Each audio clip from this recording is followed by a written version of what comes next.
Hello दोस्तों, आपका स्वागत है हमारे इस चैनल पे जिसका नाम है आशुदेश इंजीनियर्स या रोहित द टेक्निकल ज्ञान।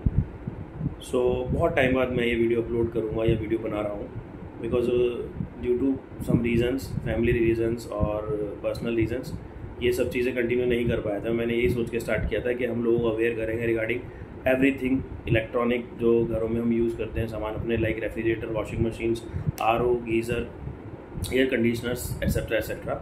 तो नहीं कर पाया उसको मैं कंटिन्यू, वो बहुत से रीज़न से, वो फिर कभी आगे डिस्कस करेंगे अगर मौका लगा तो, या ज़रूरत लगी मुझे डिस्कस करने की तो करेंगे।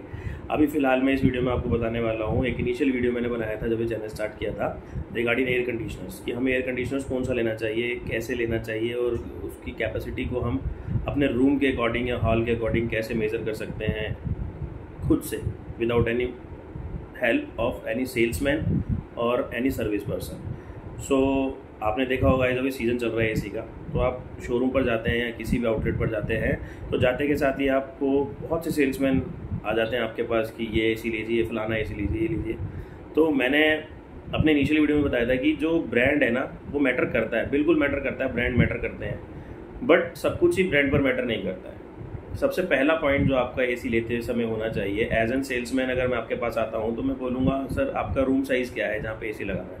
तो रूम साइज़ 99.9% पर्सन को पता होता है कि हमारा रूम का साइज़ 12x10 या 14x15 है। तो एज़ पर रिकमेंडेशन उसके पास इतनी नॉलेज होती है कि 12x15 तक जो है 150 स्क्वायर मीटर तक, 100 से 150 स्क्वायर मीटर तक 1.5 टन का एसी सफिशिएंट रहता है। बट ऐसा नहीं है, बिकॉज आपके रूम में सिर्फ और सिर्फ ये नहीं है कि साइज़ के ऊपर एसी लग जाएगा, वहाँ पर और भी चीज़ें होती हैं। फॉर एन एग्जांपल, कुछ रूम्स में रेफ्रिजरेटर भी यूज़ होता है, लोअर मिडिल क्लास फैमिलीज़ में, मिडिल क्लास फैमिलीज़ में, जहाँ पहले जब हम रहा करते थे तो वहाँ पर रेफ्रिजरेटर भी था उस रूम में।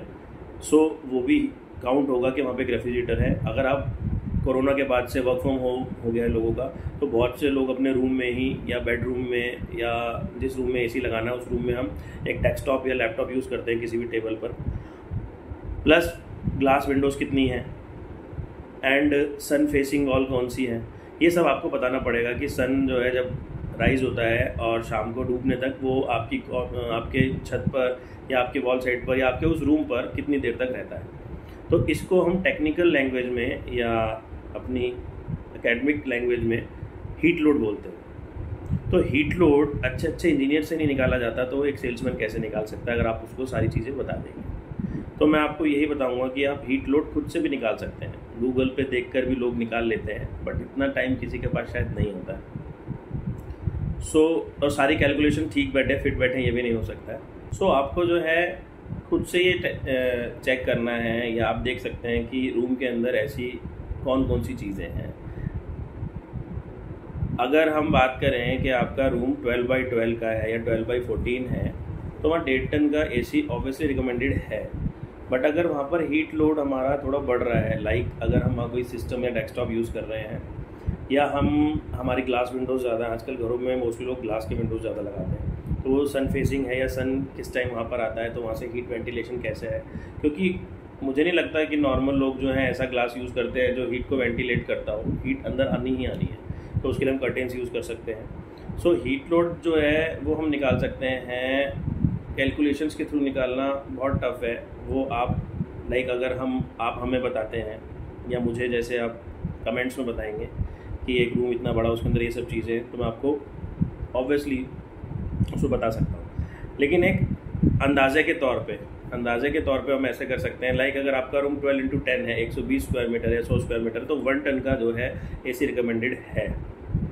बट अगर जो चीज़ें मैं आपको बता रहा हूँ वो भी रूम में है, या शाम को ऑब्वियसली रात को जब हम सोते हैं, अगर वो बेडरूम है तो वहाँ पर 2 लोग होते हैं, 3 लोग होते हैं। अगर कोई गैदरिंग एरिया है जहाँ आपको एसी लगाना है, लाइक अपना डाइनिंग एरिया है या कोई ड्राइंग रूम है या सिटिंग एरिया है, तो आपको पता होता है कि दिन में कितने लोग हम मैक्सिमम बैठे होते हैं, 4 लोग बैठे होते हैं, रात में हम 5 लोग बैठे होते हैं, या 2 लोग हमेशा होंगे ही होंगे।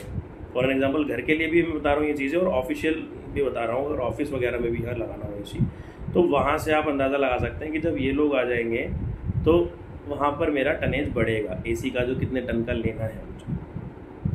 तो पर पर्सन जो है आपका कम से कम नहीं तो आपको टन के हिसाब से मैं आपको जो बताना चाह रहा हूँ, आपको कम से कम 1.5 टन को 2 टन में कन्वर्ट करना ही होगा, तभी आपको कूलिंग इफेक्ट आएगा। नहीं तो कोई प्रॉब्लम अगर आएगी, आप कंप्लेंट रजिस्टर कराएंगे कंपनी में, आपने किसी लोकल टेक्नीशियन को ही बुलाते हैं, तो वो आपको बोलेगा, फाइनली आपको वो कुछ टाइम बाद ये ज़रूर बोलेगा कि सर आपके यहाँ पे जो लोड है वो कम से कम 2 टन का है, बट आपने अंडर टनेज लगाया हुआ है, इट मीन्स 1.5 टन का एसी लगा रखा है।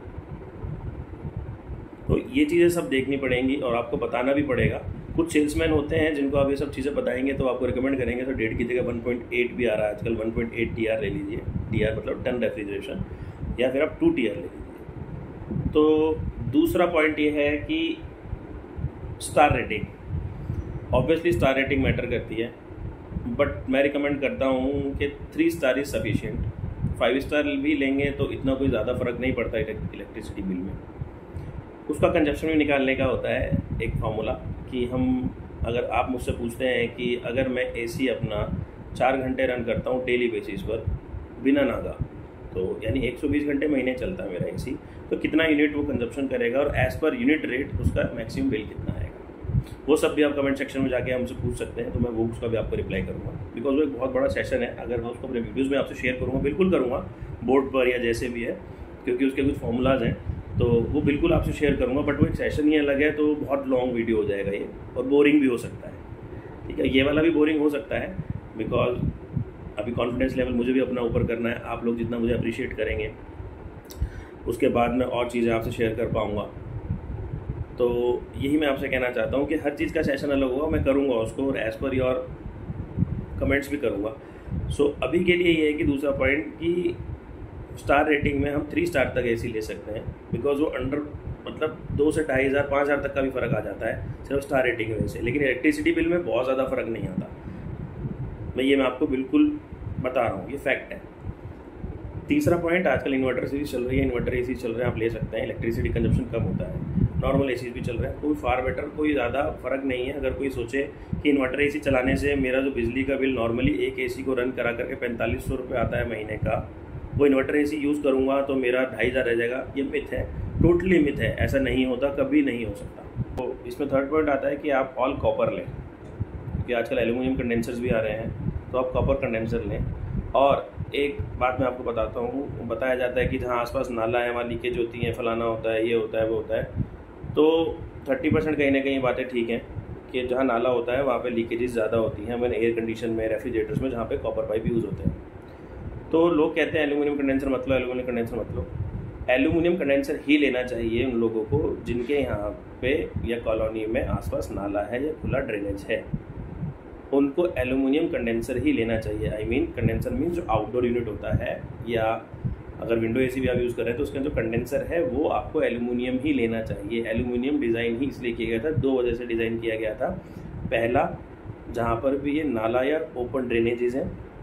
दूसरा डिज़ाइन किया गया था हाई हीट के लिए, high heat in the sense कि अगर आप ऐसी जगह रहते हैं, ऐसी जगह क्या, मोस्ट ऑफ द जगह ऐसी हैं जहाँ पे आउटडोर जहाँ लगाया जाता है, बाहर की मशीन जिसको एसी की लगाई जाती है, वहाँ डायरेक्ट धूप आती है, या फिर 4 घंटे 5 घंटे 3 घंटे तक लगातार वहाँ धूप रहती है, और खुद से रन करके भी बहुत हीट जनरेट करता है, तो उसका टेम्परेचर गेन हो जाता है, जिसकी वजह से ट्रिप हो जाते हैं। आपने बहुत सी जगह देखा होगा, टेक्नीशियंस आते हैं आपके यहाँ, इंजीनियर्स आते हैं, कुछ नहीं करते, सिर्फ आकर के आपके आउटडोर को पानी डालते हैं, कई बार बर्फ़ भी मांगते हैं कि कंप्रेशर को ठंडा करना है। वो यही रीज़न है। कॉपर कंडेंसर बहुत जल्दी अगर हीट हो रहा है तो हीट को वेंटिलेट नहीं कर पाता है, गैस की हीट को वेंटिलेट नहीं कर पाता है जो उसमें सर्कुलेट हो रही है, इसलिए एल्यूमिनियम कंडेंसर्स को लिया गया। उसके अंदर इलिप्टिकल पाइप होते हैं, इलिप्टिकल मीन्स अपना राउंड पाइप जो होता है कॉपर का, हम उसको इलिप्ट कर दें, उसको थोड़ा पिचका दें इस तरीके से, तो इलिप्टिकल पाइप हो जाते हैं, जिसकी वजह से गैस का प्रेशर ज़्यादा हो जाता है, और वो प्रेशर होने की वजह से अपने टेम्परेचर को जल्दी रिलीज़ करती है एयर के अंदर, तो उससे हमारा आउटडोर ओवर हीट होने से बचता है। और पहला जो रीज़न मैंने आपको बताया कि जहाँ पर नाले हैं, खुले ड्रेनेजेस हैं, वहाँ पर लीकेज होने से सेफ्टी है उसकी बच जाता है, मतलब इतनी जल्दी लीकेजेस नहीं होती है।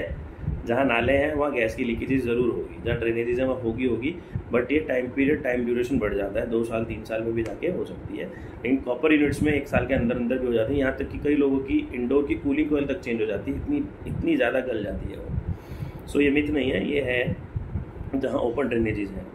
सो इसका भी एक ये है कि फिर से मैं कहूँगा कि अलग टॉपिक है कि बहुत सी जगह ऐसी है जो नाले के ऊपर ही होटल्स बने हुए हैं, इंदिरापुरम में है जैसे फॉर एन एग्जांपल, तो वहाँ कोई एसी लीक नहीं होता इतनी जल्दी।